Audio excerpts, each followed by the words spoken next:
Ladies and gentlemen, I have some massive news, okay? Massive news coming out right now, literally just dropped. And I just finished filming my other videos and was about to end for the day. And here we are with this article. Square Enix ends its contract with Sweet Baby Inc. Yes, ladies and gentlemen, Square Enix has finally smartened up, at least a little bit anyway, and have decided to supposedly end its contract with Sweet Baby Inc. and fire them.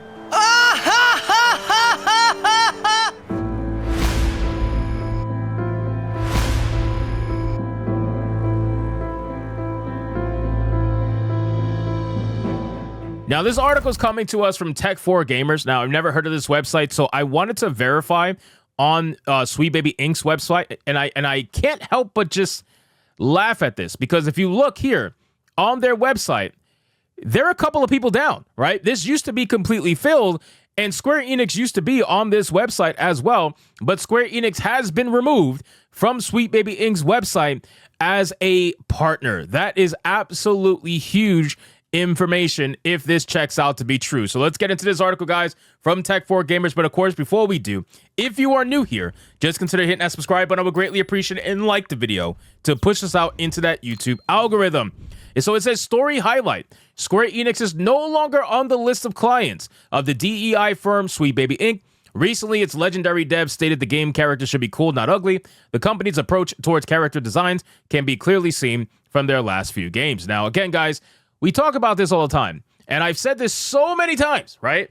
Eastern content does not need to be afflicted by the DEI virus, right? It just doesn't have to be, right? The Eastern content has been known and loved for fucking decades without all of this DEI nonsense. And it was already fairly diverse as it was, considering where it was coming from, right? They introduced some of the best black anime characters already, and it didn't even have to be with a DEI consultancy firm. And people love those characters, right? And in video games too. Barrett's one of our favorite characters in all of Final Fantasy history. Saz is an awesome character from Final Fantasy 13. So I don't understand why they've ever needed SBI. And I think it's because, like I said in many videos prior, Japanese developers, unfortunately, feel very disconnected from us over here.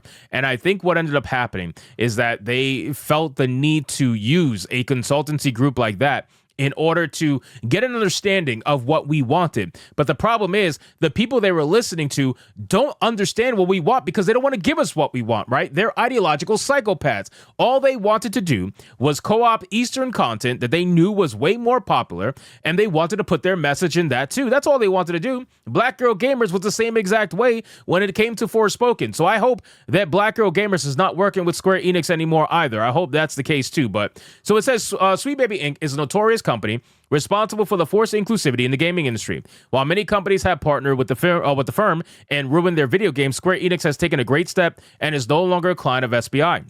Why it matters? Recently, a Square Enix director claimed that game characters shouldn't be ugly, but cool and inviting. This can be seen with their recent games. The company seems to want nothing to do with firms that force DEI in video games. Now, again, guys, I would be very curious to see or hear if Black Girl Gamers was also let go by Square Enix, and I hope that's true. Again, I have no confirmation of that. I can only imagine or hope they're going in that direction. But SBI taking Square Enix off of their list, it's awesome. Unfortunately, Sweet Baby has become a huge part of the industry, and the fandom thinks there should be no place for them. The company has messed up character design so badly that it makes you move away from them.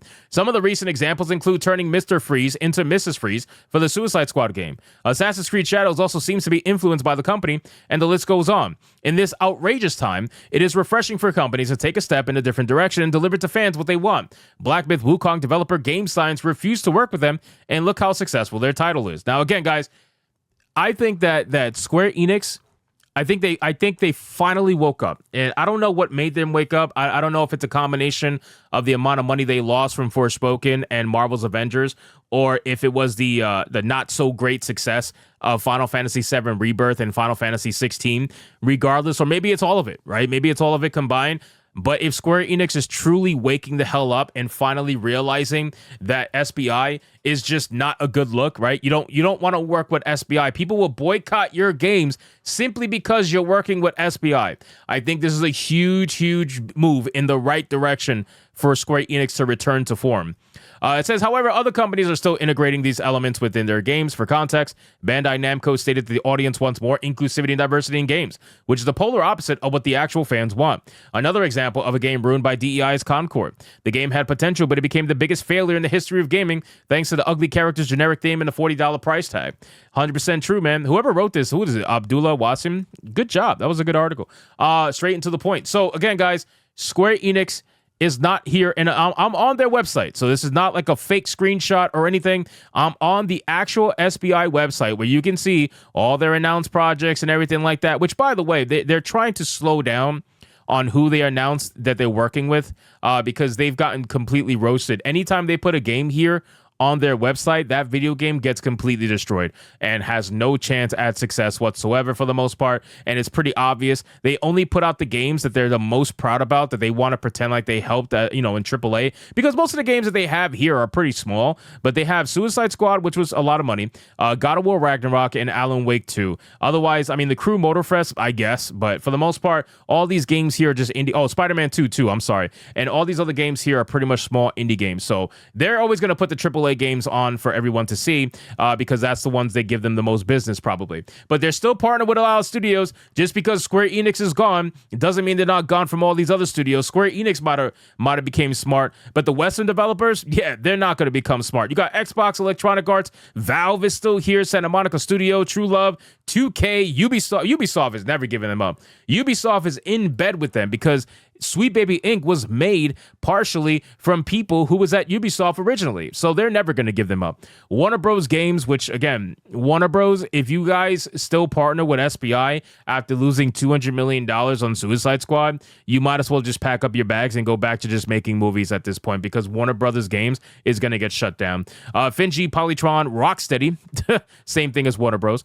Co-op, whatever the fuck this is, I forgot. Compulsion Games, Chance Agency, Avalanche Studios Group, Deck 9, Brass Line Entertainment, Wizards of the Coast. Now, Wizards of the Coast, we already know what's happening with that. Remedy, Glitch Games, Juvie Productions, The Eco Software, People Can Fly, Raw Fury, Fellow Traveler. I want to know who these two were. One of them is Square Enix, and one of them was another one. This thing was full, I remember, a few months ago, and I wish I can go back. Maybe I could check archives or something like that.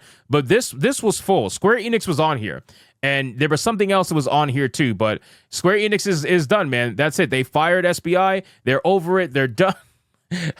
and I hope this means that we're gonna get back to real Square Enix, man. Bring it back. Bring some real fucking games back. Go turn-based Final Fantasy. Like, just bring it back, man. Bring back the old Square Enix. So anyway, guys, thank you so much for watching this video. Hope you did enjoy it. If you did, consider leaving me a subscribe. I would greatly appreciate it. Don't forget to like the video, comment, let me know what you thought, and I'll see you guys on the next one. Hypnotic out.